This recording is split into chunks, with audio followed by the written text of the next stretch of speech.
जिस तरह से जीएसटी ने आम व्यापारी का, मध्यम क्लास का, उपभोक्ता का जीवन में एक तहस नहस कर दिया है, नुकसान हुआ है, किसान तक को नहीं बख्शा। जिस टैक्स को सरल होना चाहिए था वो टैक्स बहुत ज़्यादा कठिन भी है और निर्दयी भी है। इसलिए हम तो अब कहते हैं कि जीएसटी का फुल फॉर्म ही गब्बर सीतारमण टैक्स हो चुका है। 90 महीने जीएसटी को लागू हुए हैं और रोज नया सर्कुलर आता है। क्या ये सरल टैक्स माना जाएगा?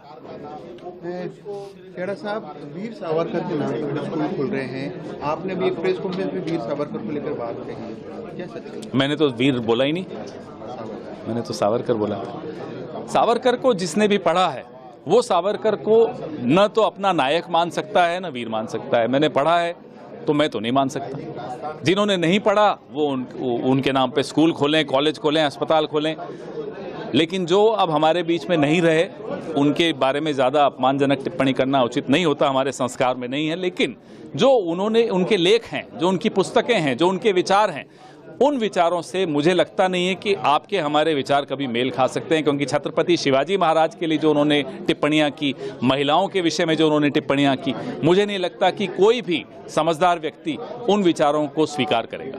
आपने एक बात भी कही कि जो नायक है इनके पास बीजेपी क्लास को नायक बचे नहीं। नायक कैसे मिलता है? नायक कब बनता है? नायक तब बनता है जब आपने कुछ किया हो।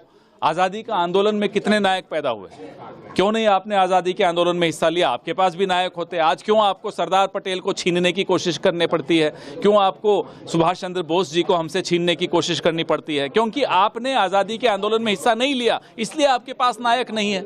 जिस तरह से जीएसटी ने आम व्यापारी का, मध्यम क्लास का, उपभोक्ता का जीवन में एक तहस नहस कर दिया है, नुकसान हुआ है, किसान तक को नहीं बख्शा। जिस टैक्स को सरल होना चाहिए था वो टैक्स बहुत ज़्यादा कठिन भी है और निर्दयी भी है। इसलिए हम तो अब कहते हैं कि जीएसटी का फुल फॉर्म ही गब्बर सीतारमण टैक्स हो चुका है। 90 महीने जीएसटी को लागू हुए हैं और रोज नया सर्कुलर आता है। क्या ये सरल टैक्स माना जाएगा?